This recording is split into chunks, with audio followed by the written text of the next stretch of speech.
I mean, the first thing, what was the choices that the Bolsheviks had and the working class in Russia had in 1917 in October? You had a society that was dissolving, there was famine, reaction was rising, the Kornilov rebellion had recently taken place, there was a mass worldwide upsurge of the working class, there was a real possibility of a revolution in Germany. So I would say that the Bolsheviks and Trotsky's strategy at that point was for the working class to take power in order to encourage the working class to take power in the rest of Europe and the rest of the world, and that's what they were gambling on, and the gamble did not work out. But I mean, if they hadn't taken that gamble and they tried to dampen down the self-activity of the Russian working class, in all probability the Russian working class would have been massacred by a fascist type movement that would have tried to restore the monarchy. So they were in a situation where the working class had risen and they had to try and save the revolution in Russia by spreading it worldwide, and that didn't work out. And unfortunately the counter-revolution took the form of Stalinism, and the working class was atomized under the Stalinist system, which I think everyone here is probably in agreement was not a socialist system. So I think, given the situation, the practical situation that the Bolsheviks and Lenin and Trotsky were in 17, I think the choice for the working class to take power was a sensible choice. And the only other point I want to make is this business about leadership. What I understand by leadership is, before we can establish socialism, the working class must produce a mass socialist consciousness. And that's not going to happen overnight. There's going to be a leadership that is encouraging and promoting a mass socialist consciousness, and as part of the promotion of mass socialist consciousness, the working class increases its organisational strength to the point where it eventually takes power. So I do reject this idea that somehow leadership is anti-socialist. It's obvious that some people will be in advance of others in terms of socialist consciousness. These people have to organise themselves to win over the rest of the working class. Obviously, the mass of the working class has to support socialism, or we're not going to succeed. Anybody fit that point of view? I don't know if any speakers want to deal with it, or do you want to deal with it later on? It's up to you. I'll deal with it if nobody else wants to. Okay, each one have a wee go at that. You first, Adam. I think you're begging the question by assuming that what happened in Russia in November 1917 was the working class taking control of political power. Now, one thing you can say about Trotsky is that he was a good writer, and if you read his history of the Russian Revolution, you'll see he openly says that it was a conspiracy. It was planned by the Central Committee of the Bolshevik Party, and they were going to use the Soviets as a way to get control of political power. He actually says at one point that on the morning of, it was the 9th of November, the working class woke up to find that power had changed. Well, the working class was asleep apparently during the time when this revolution took place. So what happened in November 1917 was not the working class taking control of political power, but a minority seizing power in the name of the working class. And it was a minority of the Russian revolutionaries. Now, I don't know, you can have these what-if situations. What if the Bolsheviks hadn't taken power? I don't know what would have happened. What you said could have happened, but there could easily have been a coalition government of all the anti-Tsarist parties and so on. But you yourself have made the important point that it was a gamble. Lenin justified to himself on the grounds that there was going to be a revolution in Germany, there was going to be a revolution in France, there was going to be a revolution in England. But there wasn't. There wasn't any prospect of that if you could analyse what the situation was in those countries. In the general election in England or Britain at that time, it was called the khaki election. Any candidate with a major's uniform or had been fought in the war was overwhelmingly elected, and people that had been opposed or lukewarm to the war were defeated. The same thing happened in France. They called it the Red, White and Blue Horizon election. And in Germany, okay, the working class was discontent in Germany, but they didn't want socialism. What they wanted was the end of this Kaiser's government. They wanted a democratic republic, which in fact is what they got. And even of course, the working class in Russia was discontented too, but the population of Russia, they wanted land, peace, and bread. Well, to give the Bolsheviks their due, and this I will give a flower to Trotsky. he signed the Treaty of Brest-Litovsk, which took Russia out of the First World War. They tried to stop the slaughter on the Eastern Front. The fact we didn't succeed wasn't their fault. That's the only thing that we can give the Bolsheviks credit for. They did that, but they weren't socialists. They were, well, I mean, they found themselves in power, and as Lenin soon realised, they couldn't establish socialism there. They established state capitalism. So, well, I'll deal with the question of leadership when we come to the end of the discussion. Johnny, if I go ahead, hello, before I ask somebody else. Yeah, the 2 points raised, I'll try and very quickly refer to each one. 2 points. The first point was what actually happened in 1917. I think Adam is actually wrong in this. The fact is, the Soviets, however you want to put it, did actually support the taking of power. There was a vote, they did support the thing. Secondly, you cannot simply have a conspiracy and take power in any country. You have to have some kind of support somewhere. In this instance, the army supported them. Now that wasn't just because of the generals supported them. The generals did not support them. The officers did not support them. The men supported them. And they had been supporting them for some time. That's why Lenin said at the beginning of October, let's take power, we can take power anyway, which was true. They were in power. The army supported them. In any power situation, they were in power. When they actually took power in October, as you know, it was in Leningrad, in Petrograd, it was actually virtually bloodless because they were supported. Now the idea that working class didn't support them at the time is just not true. They did. Now the question is, what do you mean by support? They were all sleeping? Well, maybe they slept at various times. But the fact is that in general terms, they did support it. How could they have conducted the thing at all after that if they didn't have more general support? You just read the history of the time. They did support them. And for good reason. They wanted the war to come to an end. They didn't want to continue to work in the way we're working. And you could say that Bolshevik didn't continue the promise of democracy, but that was one of the promises in terms of the Soviets. That's what they wanted. Of course they weren't building socialism at the time. Nobody dreamed of it. Now, even on that point, I'm sorry, but just briefly refer to what Adam had to say about Trotsky talking of state capitalism in the revolutionary trade. I'm sorry, I know that those passages extremely well, because I was also worried by them, and various people have referred to them, but read them in context. He is saying, if we take power away from Stalin, if we now are in the Soviet Union, Trotsky or the left or socialists are in power, this is what we will do. He is not saying this is socialism. Trotsky is absolutely explicit that there can be no market in socialism. There's a debate I've often referred to in 1924 between Preobrazhensky, who of course was a member of the left opposition, and in effect the Stalinists, and Preobrazhensky and Bukharin, by the way, are both saying in socialism there cannot be a market. And they don't make a distinction there between socialism and communism either. That kind of distinction, socialism and communism distinction, is in fact a Stalinist distinction. The fact that various other people may have taken up is something else. It is a Stalinist distinction and is not really, in historical terms, derived either from Lenin or from Stalin. On the question of leadership, I get the feeling, in the first instance, that the Socialist Party of Great Britain seems to believe that it would be possible to take power without any great problems. All you do is, the majority apparently now in favour of socialism, vote for socialism, and that's the beginning and end of it. Is capitalism going to go away? The state is always a bourgeois state, but you cannot really have a socialist state. So it will act. So how are you going to get to this point? You're simply going to go to Parliament. Parliament will vote for socialism. The bourgeoisie will not obstruct anything in this process.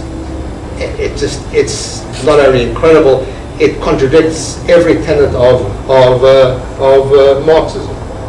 What you need, as Sandy was saying, is you certainly need first the theory to understand what actually exists. Marx wrote, other people have been writing, try to understand it. If you don't understand the nature of our society today, and it is not identical to what it was in Marx's time, it's still capitalist, but it's not identical to that, to what existed. We have to theorize what exists today in order to act. Where to act, how to act, when to act. If you don't have intellectuals theorizing it, it doesn't matter where they come from, whether they're at universities or come from working class directly. If you don't, you won't be able to understand it, and you will never take power anyway. Stanley makes the point of consciousness. You have to have an understanding of society for people to understand what is actually happening. The idea that people don't want socialism, I think, is just not true. If you go to most people in our society, whether it's Britain or America or wherever, and put to them the kind of society that Adam has put forward as a socialist society, they will say that's wonderful. Why should anybody be against it? A society where labour becomes mankind's prime want is a wonderful idea. What idiot is actually against that? A few people, perhaps. And I've often quoted the survey, but I've quoted a case I've never been in this audience before. But a survey was done in the United States of school children in the secondary school, and they asked them, where is the statement from each according to his ability to each according to their need, from each according to ability to each according to their need. Where does this come from? This was actually done in the United States in schools, a series of schools. And the majority answer, something like 60% answer was, it comes from the American Constitution. It indicated quite clearly, as I say, that is sort of apple pie, etc.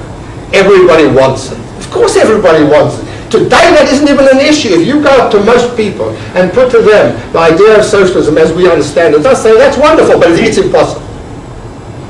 That's the issue, that people think it's impossible, it's utopian, or it's been degraded to the ends of the earth by Stalinism. We have to be able to explain why that is not the case. And it isn't that easy. It's simple at one level, but at another level it's more complex. We do need to theorize what existed, and not just say it was all state capitalist. That's a very easy statement, but it's just wrong. I mean, I have no objection to using it in an abstract sense, but it's just wrong. It doesn't explain, and what we have to do is try to explain how society moves, why it moves, where it's moving, and how, in fact, under those conditions, it is leading to socialism, and why we must go along with it. It's not just a moral issue.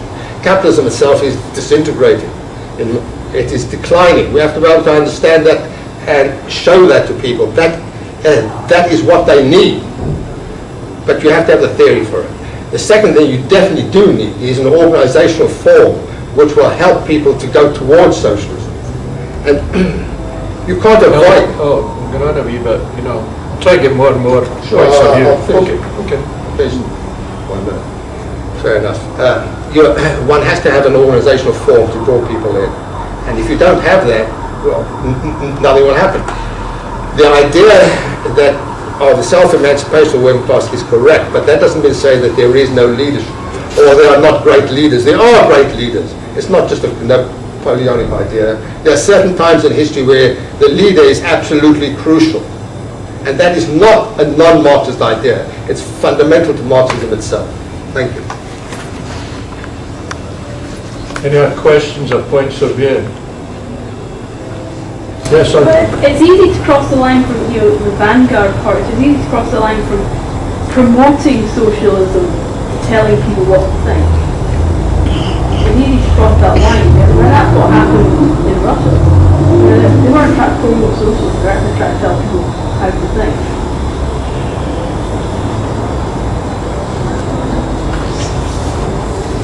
I mean, that's what you've got to be careful with that. You need social vanguards, that's what you do. Try to tell people how to think. Could the chairman repeat the question? Well, it's not a question, it's a point of view. Yeah, point of view. Point of view is the difficulty with a vanguard position is that being leaders is that there's a tendency to tell people what to do. That's the difficulty. Got your point? Yes. Yes. Well, you get the impression listening to Mr. Ticktin that Trotsky always took into account historical circumstances and so on. Now, you've only got to read some of his stuff, not all of it, to see that he very rarely ever actually did that, in fact. When I think of Trotsky, I think of somebody who was continually making bombastic assertions and predictions, nearly all of which were completely wrong. See here, for example, is one of his statements made in January 1955. He says, everything in England is heading for a revolutionary explosion. But by the end of the year, we had a general election and the Tories got the biggest majority that they ever had. And then you've got this pamphlet here, The Death Agony of Capitalism.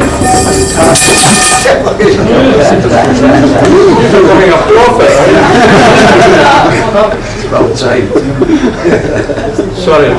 Yeah, this pamphlet here, The Death Agony of Capitalism and the Tasks of the Fourth International. Now, there was no death agony of capitalism back then. I think it was written in 1956. And there's certainly not any death agony of capitalism today.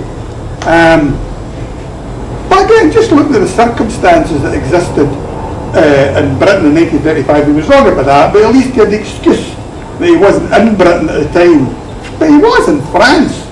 And here's what he says about France.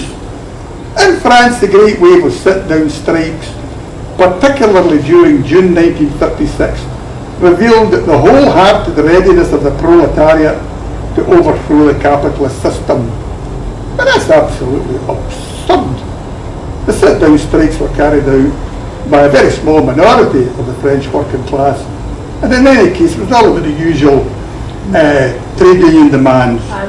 More wages, less hours, and better working conditions, and so on. And what an incredibly exaggerated view he had of the Fourth International, for example.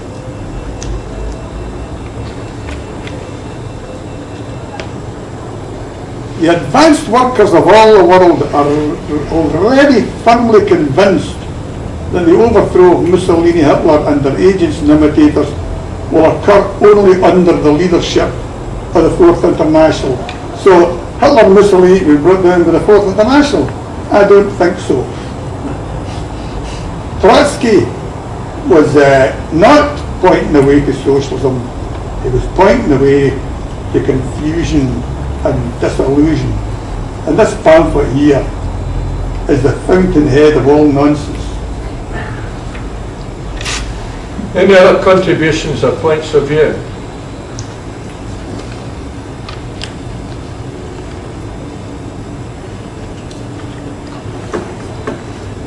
Amazing.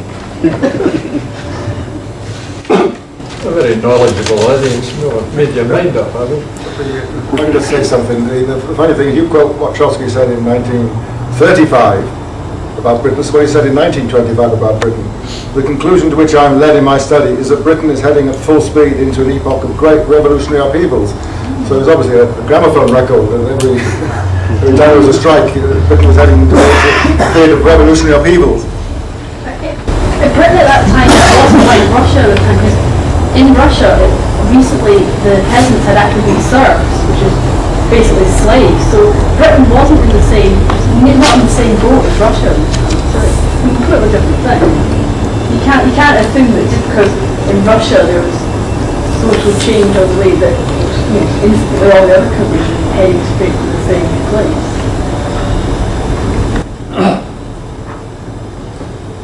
Any other points of view or any other questions? Well, I think what happened in the Russian Revolution was they didn't have capitalism in Russia. They had a semi-feudal backward agrarian economy with a small capitalist class and a small working class. The majority of the poor people were peasants. Not long before that they had been serfs. They abolished serfdom in 1860 or something like that. Later. So what they did do, whether it be the Bolsheviks or the Mensheviks or whatever, they built up industrialisation in Russia, to get away from this semi-feudal backward agrarian economy, to bring about in a very short space of time an industrialised capitalist economy. That's what happened to me, that's what I think happened in Russia. Just a question, both speakers. If both of them are agreed that socialism is a system where everyone is under control by the workers and so on, what would be their advice at this moment in time to the working class then, and how to achieve it?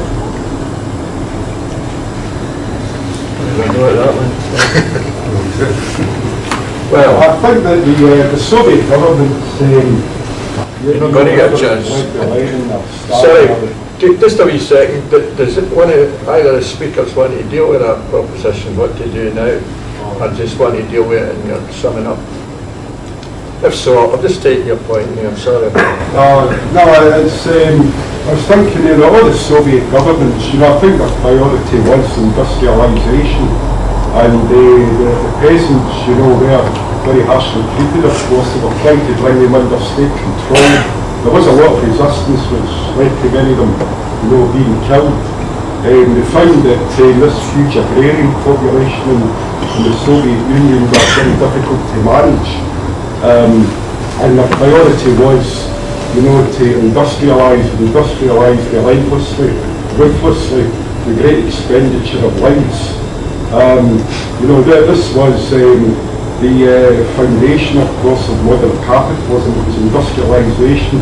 It wasn't agrarianism, and that's why I think that the social system which existed in Russia is so ruthless, because industrialisation was to progress at a really rampant pace, and workers, in industrial Russia were intensely exploited, and they were working in appalling living conditions. I don't know I suppose some of you are familiar with, for instance, of the methods, the work practices that were used in the building of the Moscow metro. Stalin wanted an underground system in Moscow, which would be on a par with that of Paris and other great cities, and the expenditure of lives there was really appalling. It's one of the worst cases of maltreatment of workers I've ever heard about. But anyway, that's the first of my point, that it was capitalist industrialisation, at any cost, and the cost in terms of human life was absolutely catastrophic. Well, any other contributions? Well, I was going to say that you've got to remember where Russia came from in the 19th century. While Britain was building its railway network, the peasants were still using wooden ploughs, not metal ploughs. They were still using wooden ploughs. It was pretty much, it was very backward.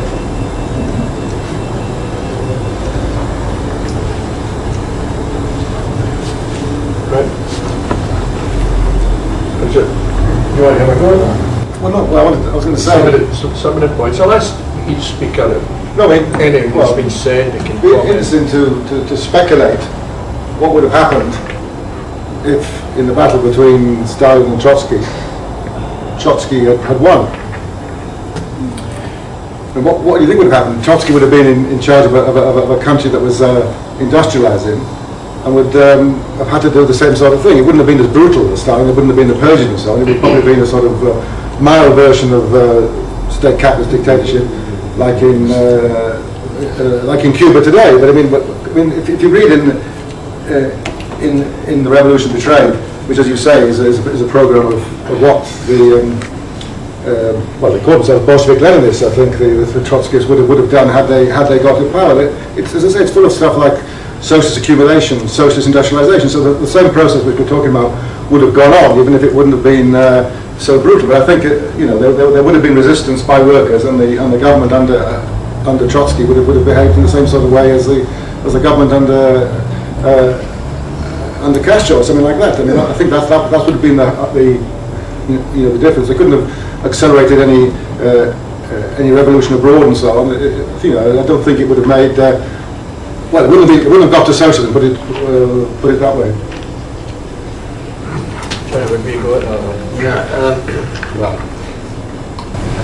I agree with the last sentence. Of course they couldn't have gone to socialism. Socialism in one country is possible. There's no way they could get to socialism. Even if they had been a developed country, they couldn't have gone to socialism. Socialism in one country is possible. Of course they couldn't have gone to socialism.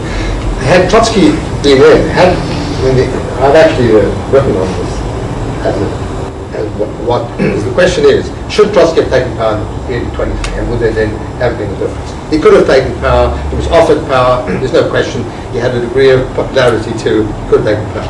He refused to take power precisely for the kind of reason that Adam has given, really. He said if he had taken power, he would have ended up like Stalin, therefore he couldn't have taken power, so therefore he wouldn't do it.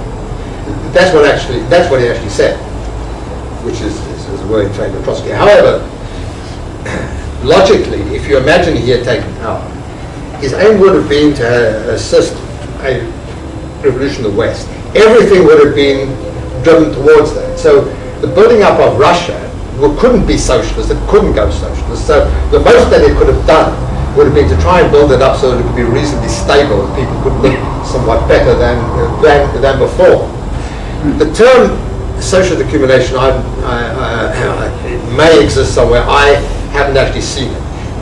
What was actually used, I'd actually have to see that in Russian to actually be sure of it. But it was used, for instance, by Preobrazhensky as primitive socialist accumulation. Trotsky didn't particularly like that in that way. His book is extremely good, but he didn't particularly like it. Well, of course, one could use it in another sense, I suppose, but in the sense that Adam means it, I agree that you don't have socialist accumulation. It may be that Trotsky uses for some reason, I don't know. But in general, if Adam had put the point there, I'm sure he would have agreed. That's what comes out from what one reads him in general. If you look at the comrade over there referred to what he'd said on Britain, France and so forth, yes, obviously he was wrong. We know he's wrong. So, Marx was wrong too. You remember, Marx, after the failure of 1848, is expecting the working class to rise, to be a crisis, and he's expecting it in 1857. Before 1857, it comes about in 1857, not much happens. Marx is wrong. If you look at it in a very narrow sense, of course, most great leaders are wrong in something or other and have made predictions which were absurd. So that you don't judge them by that, particularly not in his own context. One would have to judge Trotsky in Russia at the time, where he was playing a particular role. Most particularly, no question he was wrong. He was also wrong on the Fourth International. No question, obviously the Fourth International didn't play any role at all. Of course it's true, but that doesn't exhaust the issue. If Trotsky had been right in everything, he would have been inhuman. The question, that isn't the question. The question is, in the areas where he was operating, in the thought that he was writing, what role did he actually play? And of course in this respect, it is in relation to socialism as a whole. And I think driver what Adam is going towards is just not true. It's not true that Lenin or Trotsky thought they were building socialism in Russia, or that whatever was there was actually socialist. In some cases it's true. Either the words are used with quotation marks, or they're used in a way where they're trying to get general support, and where quite obviously they don't actually think it is in itself socialist. One has to look at the context and not say that they actually think they are building socialism when they obviously didn't. Everything they've written in their road made it clear that they didn't think it was socialism. So I think that's fair. In regard to the question of peasantry, the peasants in Russia were emancipated in 1861 by Tsar Alexander II. It's true that they then had to pay the Lord out, and consequently their conditions actually in many cases worsened. That's absolutely true. However, it's very hard to call it feudal. Trotsky calls it semi-Asiatic, using Marx's conception of the Asiatic mode of production. I think that's basically correct. It was a very complex formation, because you have, by the end of the 19th century, early 20th century, an absolutist regime. It's not feudal in the sense which Britain was feudal. Stalin called it feudalism because it assisted his own conception. It was a highly complex regime, and because of that, and because the factories in Petrograd, Urals, Moscow were actually very advanced, sometimes more advanced than Britain, which of course again Trotsky makes as a point as to why it actually occurred. You therefore had, in a sense, a more advanced working class, while at the same time it had, in a certain sense, was more backward. So one can't say it took place in that way simply because it was backward. It wasn't. It was both backward and very advanced, which of course again is one of Trotsky's major points of the combined and uneven development. That's absolutely true. That is why it occurred there. It was, as they said, a weak point in world capitalism. That's why it occurred. The question is, were they stupid to take power under those conditions? Do you wait until Parliament is ready for you to have a majority in it and just stand by in that way? You can't do that. And even in Britain, I very much doubt whether it'll happen quite so simply. How do you achieve socialism? The question was asked. Well, that links directly to that. The question is why we don't have socialism today. Marx wrote, after all, from 1840s onwards. That's now 160 years ago. Why do we not have socialism today then? I'd say that there's two bases to this, the subjective and the objective. You're not going to get socialism when the objective conditions are not there, however much you may like it. Secondly, people must have a consciousness that socialism is possible, that's real, and that is not utopian. Today, I don't believe people don't actually want it if I actually explain to them. They don't believe it is possible, or they believe it will turn into Stalinism. Remember, that's one of the major points made by Martin Amis. He says, yes, it's a utopia, and any utopia is going to end up like Stalinism. We must be able to, in other words, we must be able to show people that it will not end up as Stalinism. So you have to be able to show not just that our aim, socialism, is what we want, because I don't think that's difficult. But you have to show the way there, and that it will not end up in the way that Stalinism has ended up. And why hasn't it taken place up to now? In part because of Stalinism, because of the control of the communist parties. And one can't just say they didn't exist. They played an absolutely crucial role in preventing the coming about of socialism. And to this day, even if they've largely gone away, the failure of what happened in the Soviet Union, Stalinism itself, remains as an incubus, which we must be able to show is not socialist, and had a particular reason. If you simply don't analyze it, just say, oh, that was capitalist, no one is going to believe you.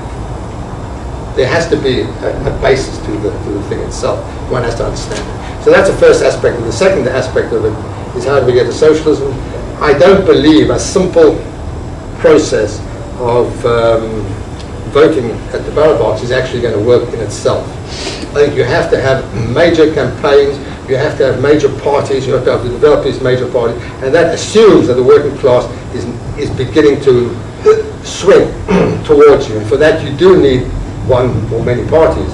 Persuading them, you do need leaders, and for this purpose. Final point. One of the reasons why Trotsky is making these predictions is like any good Marxist, he's an optimist. But if you're a pessimist, you will just give up, just given what has happened in the last century. He was an optimist, and he was hoping, really against hope, that things would actually develop. They didn't develop. I don't think one can condemn any socialist for making a prediction that socialism will come back soon. Well, I don't think one can condemn them and just say they were wrong. They were wrong, yes. The question is why, how, and what they were actually doing. So, so what we have to do, well, what I think we're is we have to be able to show that it is possible. We have to build a party for this purpose. And I'm an optimist in the sense that I do think the present crisis is actually a crisis of capitalism itself, an inherent crisis. And I do not see them getting back to the equilibrium that they had been in the 1980s, because that's where you have to go back to. I don't think that's now possible. I think we're now returning to a period of unstable capitalism. Under those conditions, our possibilities are considerable as socialists, as Marxists. And I think this is the first time that this has been the case for almost a century. And I don't think you want me to go on, but I could go on to explain why I don't think it was possible before. Thank you.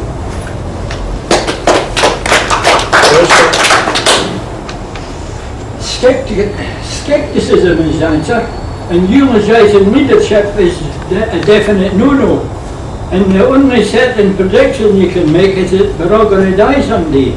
All the rest is developing every day and every day, past days, and all the rest of it. And what my opinion is, we live today, we remember yesterday, and we can make general suppositions, no predictions, mind, suppositions about what's going to happen tomorrow, or the day after. And any further than that, then your bum's out the window. So, get rid of the idea of leaders and eulogising Trotsky and all the rest of them, because whatever's written can be interpreted depending on your point of view. And what I see is, we're all, I mean, Ravi's anniversaries the morning, man to man and all that. We all live in similar conditions, we all talk to one another, and capitalism is doing its damnedest. Well, it's not doing its damnedest, but capitalism, the way it's gone, has gone, makes people think way up their position. And industrialisation, there's been no country in the world who hasn't industrialised at great human cost. I mean, Britain did it and at the expense of the landed the agricultural labourers. Russia did it, and by the way, when the peasants were emancipated, their position was actually marginally worse than when I mean, the same as the slaves, the slaves in the empire.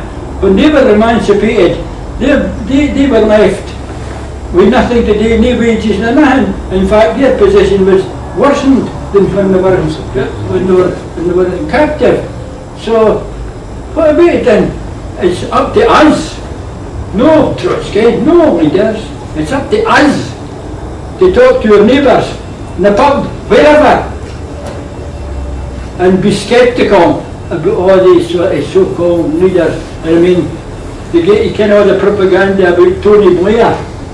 Oh, he was going to be the greatest thing since sliced bread, and see what an arsehole he turned out to be. Pardon the language, but that's the mood I'm in and out. Well, you can certainly come back, but if somebody else, you want to get back? Yeah, I just want to say, I think that comrades have been underestimating what was actually going on in Europe at the point of the Russian Revolution, at the point that actually, of course, there was this mass upsurge, and you can go through all the countries of Europe. And okay, people have quoted Trotsky and various times said, well, you know, these things didn't happen or whatever else. But there was no question.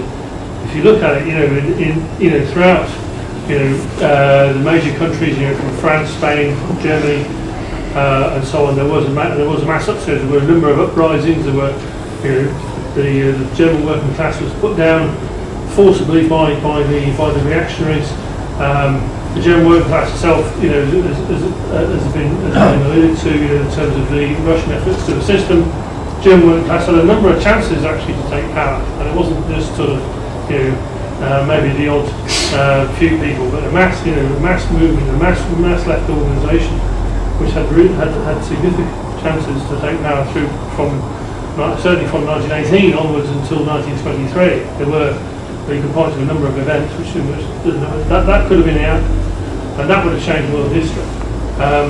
And you can look at the resonance of the Russian Revolution throughout Europe, from all the countries in which it was able to bring people together, and not even just Europe. I mean, it was able to bring people, from the whole left, having suffered this appalling tragedy of the First World War, in which obviously the leaderships of the Second International had completely sold the past and had obviously gone over to supporting the war, and in which the left could be the anti-war left could be gathered together in one railway carriage in Switzerland in the middle of the war, and suddenly then out of that the rise of the revolution and the obvious crisis of the capitalists.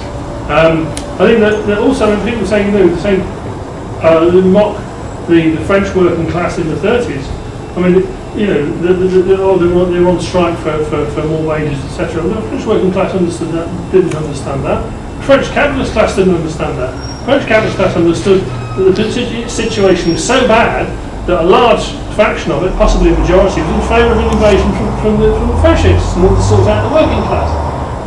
They wanted to actually have this class crushed, and they didn't see themselves having the strength to do it. And it's really that sort of position. And I think that the other thing, of course, is that to say what the Russian Revolution has given us in the present is it has fundamentally changed, the relationship between the working class and the capitalist class, and it changed the relationship of society. And if you look at the way that society has been organised before and organised since, there's an absolute profound shift. And you can see the capitalist class understands it completely, that it is on notice. The Russian Revolution says to capital, and capital understands it, that it is on notice from the working class, that its grave diggers are here. They're here on the world stage, and that its time is limited. It understands that absolutely, it continues to this day. If you look at the conditions of the working class now, or even post the Russian Revolution compared to what they were previously, there is an absolutely profound shift, and the capitalist class has to concede across a whole range of things because of that event. And however much it may be distorted by Stalinism and whatever else, it does actually mark the possibilities for the future. There's no question of that. Anyone else? Yes? You No, I'm just pointing out that the two speakers have got to wind up. Yes, I know that. And we've got to be out of here by 5 o'clock. Yes, I know. I'm watching out very carefully. What I intend to do is that we wind up at 5 to 5, chance to clear up, and that each speaker is going to give 5 minutes to end to the end, so I'll call on them at 1:45 to start that. But we'll still get 10 minutes for any other points. Yes, the back. Does Adam think that the President announced an economic crisis will help them, in spite of socialist ideas? Well, it's a direct question. It's a better answer. Well, it could, it probably should. But I mean, I don't think that we would go along with the view that just because you have an economic crisis, that's what's going to spark off a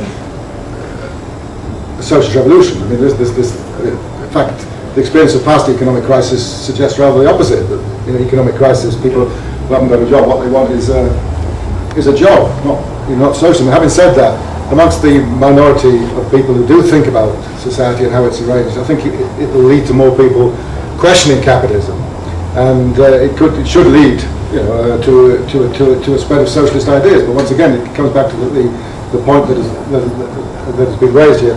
What is the role of a minority of socialists? I mean, the argument being put forward is that the role is to lead people, so to offer them, in Trotsky's thing, offer them slogans to follow, and then try to have an assault on the capitalist state, or try to capture the Labour Party or the New Workers' Party or something like that. But I mean, our view on what a minority of socialists should do is what our friend at the back there says. Talk to other people. I mean, our role is essentially educational, if you like. It's not to try to be a leadership group. It's to spread the idea of socialism, because the only people in the end who can establish socialism ordinary people, if you like, or people like us here in this room, not great leaders, because I mean, great leaders. Well, leaders can't go much far in advance of their followers. So I mean, what we can do, if you like, in this present economic situation. Well, we don't go around saying "I told you so," but we can say, look, this is contradictions of capitalism are much more evident now than at the times, because you've got unused resources and unmet needs. I mean, even in today's paper, they're talking about, because the price of agricultural products has gone down in the common market, they're going to start having wine lakes and butter mountains again. But if you have wine lakes and butter mountains outside, people whose standard of living is being reduced. I mean, the same thing happened in the 1930s. There was an awful lot of coffee in Brazil getting banned. So it should be an opportunity for socialists to make more socialists, basically. I don't think it's an opportunity, or I don't think it's a role of a minority of socialists to try to lead people by offering them, attractive slogans like the Trotskyists say. Yes, so you Well, I'd say that it's not the place of leaders to lead the way, because I think by having leaders, you're already renouncing equality before it's even started, because you have the leaders up on their podium, and then you have everyone else looking up to them like puppies. So you've already got your two tiers. You're already renouncing equality before it's even started. Good point. Do you want to sign this application for? Any other points before we call in the speakers to end up? Yes, you put your hand up. I was just going to echo what the previous contributor said, which really essentially is that the extent to which the modern wage slave needs leadership is the extent to which they haven't basically understood the basic concepts of democracy. Because anyone who is democratic and understands the need for democracy and effective social change is someone who expects and requires to be consulted and isn't going to be led by someone else. You don't have other people doing various bodily functions for you, like eating and thinking. Why should you need to consult some leader, whether self-appointed, whether great or not so great? The two concepts, democracy and leadership, are, as far as I'm concerned, mutually exclusive. Anybody else? If not, I think what we could do is, if you're agreeable, because we don't want to have a leadership here, but if you're agreeable, what we'll do is I'll ask as Hillel Ticktin started off the proceeding, it's only right that you should end it. So if it's okay with you, if you give me 5 minutes here, we'll have it now, and then I'll give it to Hill, and then we'll finish the meeting. Is that okay with you? Okay. Right, 5 minutes, Adam. Well, I don't want to turn this meeting into a meeting of the Dead Russian Society, but I will for a moment, just to help Hillel about socialist accumulation. I haven't got the advantage of having read The Revolution Betrayed in the original Russian, but if you want to check it, it's in Chapter 2, Economic Growth and the Zigzags of the Leadership. First of all, there's a reference on this page to forming a connection between the present economy and socialist industries. And then there's this passage. The hypothetical possibilities of socialist industrialization had been analysed by the opposition as early as 1922-25. Their general conclusion was that after exhausting the equipment inherited from the bourgeoisie, the Soviet industries might, on the basis of socialist accumulation, achieve a rhythm of growth wholly impossible to count. I mean, that was the programme of the left opposition, which Trotsky was leading. So I think Trotsky did talk about socialist industrialization, socialist industries in Russia at the time. And I think, as I say, it's only speculation that if he had won out against Stalin, that would have continued. On the second question about whether a minority of socialists, if the Bolsheviks were socialists, should have seized power in Russia in 1917, if we can change now from the dead Russian society to the dead German society, this is what Engels wrote in 1850.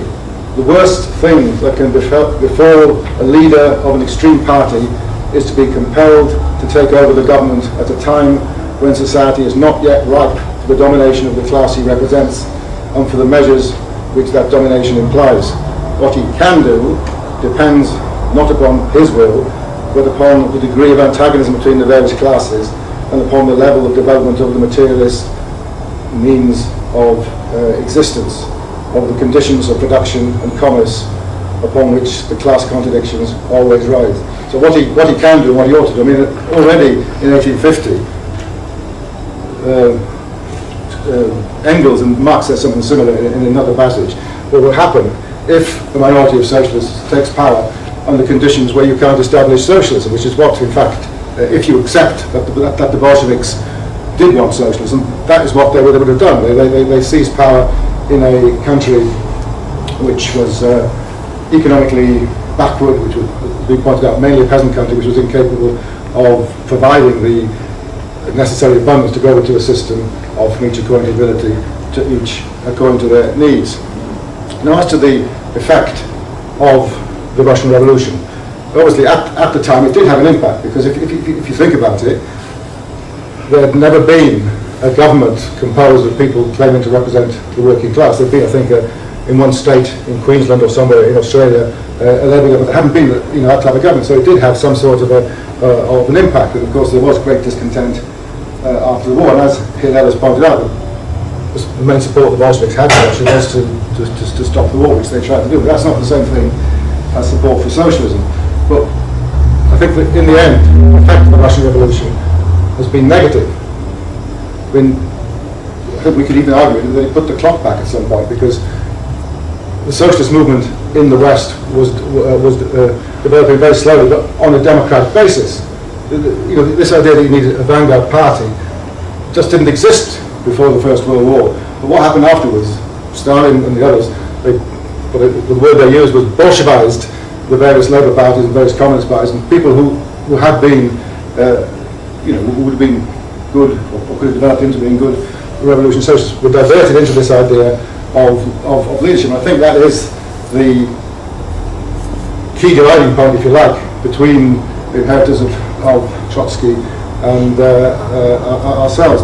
But before sitting down, I want to make one point about how we think socialism will come. It's been suggested by two people here. But it's our view that all you have to do to get socialism is the majority who want it. They go to the polling booth and they put an X against the socialist messenger boy or messenger girl, and then they go back and sit back. But of course, that's not what the situation will be like at all. That's just the mechanism. Before you could have a socialist majority elected to Parliament, you'd obviously have a socialist majority outside Parliament, and that socialist majority would be organising themselves democratically, without leaders, to take over and run society once this formal element of taking over Parliament and using political power to dispossess the capitalists and to coordinate the changeover. So we're not just saying all you've got to do to get socialism is to vote for it. And as a matter of fact, it's our official party position that if, as is conceivable, sections of the capitalist class should try to resist the establishment of socialism, then they'll have to be dealt with. I mean, that's, we're not absolute pacifists who are going to let the capitalists, because they threaten violence, stop socialism. But in any event, even if the capitalists were to do this, they would bring the house of cards down, on themselves, because if a majority of people want socialism, there's nothing that's going to stop them getting socialism, one way or the other. What our policy is to, in the first instance, to try to get it democratically, peacefully, the existing political institutions. But it's like the Charter said, peaceably if we may, forcibly if we must.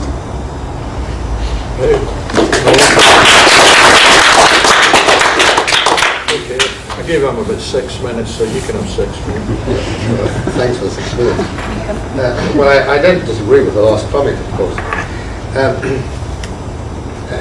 Very briefly, in relation to the question of the word socialist, I think, now that you pointed it out to me, the way it was used in the early 20s was either, as I said, with quotation marks, or else in a kind of ambiguous way, in which what they mean by socialist doesn't industrialization or socialist industries, they mean kind of planned industries or our industries or Communist Party industries. That's what they really mean by it. You only have to read actually the understanding of Lenin and Trotsky as where they're going to realize that they know that this isn't anything to do with what a future social society would actually be like. They don't regard this as their aim. Their aim is for Germany to go socialist. They absolutely care about it 101 times over. It's true that it's been misinterpreted many times. What I now briefly want to do is to take up this last kind of thing. Matthew has brought up the question of what the overall impact was of the Revolution 1917. And pointed out it wasn't just in Russia. It's true. We had a revolution in Hungary, we had a revolution in Bavaria, Germany was highly unstable. There was in fact a revolution in 1918, November 1918. That is why the war came to an end, of course. That's why they had an armistice. Germany was highly unstable. It was perfectly possible that workers would take power. You had a world which was unstable. Why didn't they take power in that time? It wasn't that they didn't have a substantial section of the working class which didn't want socialism. They clearly did want socialism. Why? You have to answer that. And the answer in the end has to be that there actually wasn't a party capable of doing it. There isn't any other kind of answer that one can actually produce in that particular instance. It was a generalized phenomenon. If you go through practically every country of Europe, the level of discontent was at a peak. If there actually wasn't an attempt to take power, there was a general strike one way or another, even in Switzerland. So, but nothing went beyond it. But the Russian Revolution did succeed for a time. And Matthew is right. Partly because of the overall discontent of the population at the time, and which continued in some sense, and partly because they did succeed. They did actually beat the armies of the West. It changed the entire nature of the epoch. The capitalist class understood it could be overthrown, and that it had to do two things. One was to repress where it was necessary, and the other was to concede where it was necessary. And it has changed our epoch completely. As a result, partly as a result, we have a welfare state today. It isn't just that you had Labour Party coming in 1945. The capitalist class conceded, understood it could be overthrown. It didn't want to be overthrown. The nature of capitalism itself has changed as a result. It's not capitalism, it is capitalism, but it is a capitalism in decline. The decline is both subjective, to which I'm referring to, and is also objective. Part, of course, of Marxism is the heritage of dialectics. You cannot have a capitalism which doesn't come into being, mature, and decline. We're in a declining capitalism. Part of it is subjective. Now, what has held it up today in its decline? And in its decline, it becomes more unstable than it was, or becomes unstable if you want. What has held it up is precisely what Adam was referring to, that what I take as the defeat of the Russian Revolution has held the world back a century. And it was known to people in Russia at the time, sort of dead Russians. There's an account in a book by Victor Serge and Trotsky's wife of how in 1922, I think it was 22 or 23, one of the leading Bolsheviks came to them and said, "We've lost." And stood, "We've lost," he said, "and the world will now could be held back for a century." So they understood that taking of power by this new social group, which Trotsky called a bureaucratic apparatus, I'd call it illegal, you can call it, if you want to call it a class, had set the world back, and that is what has actually happened. Now it's more than just that the Soviet Union was nothing to do with socialism. It ruined the entire concept of socialism. It is also that the Communist parties prevented anything happening. It is also that the Soviet Union in its existence, through the Cold War, and through the Soviet Union itself operating through the Communist parties, prevented anything else happening. It stabilized capitalism objectively and subjectively. That is why nothing could happen. And it didn't happen. That is no longer there. The absence of the Cold War, the absence of Stalinism is crucial to the destabilization of capitalism. That is why, in the end, in the operations of the laws of capitalism can come back into being, and we can have the crisis we've got today. We have a genuine crisis of capitalism comparable to 1929. And although it will come to an end because the working class is not going to seize power, so it's not ready to take power, although it will come to an end, capitalism will remain more unstable than it has for the past 50 or 60 years. So the opportunities for socialists are greater than they have been in most of our lifetimes. I think that is the reality. Of course, I agree with the point that the capitalist class will have to be dealt with if it has to be there, if it has to be dealt with. But the idea that one cannot have people elected by, whether by society as a whole or by party or parties, who are going to take things forward, is, I have to say, impossible and absurd. We do not have any other form. That is the nature of the form. Obviously, what you need is the highest level of democracy to control people who are leading the party or whatever. Throw them out as soon as possible if they don't do what's required. Change them. But you have to have that group. And if you are going to deal with the bourgeoisie, the bourgeoisie is going to deal with you. And they're more likely to deal with you first than you are to deal with them. So we have to have people ready, people who are capable of acting. They don't have to be great geniuses, but they have to be able to act. Thank you.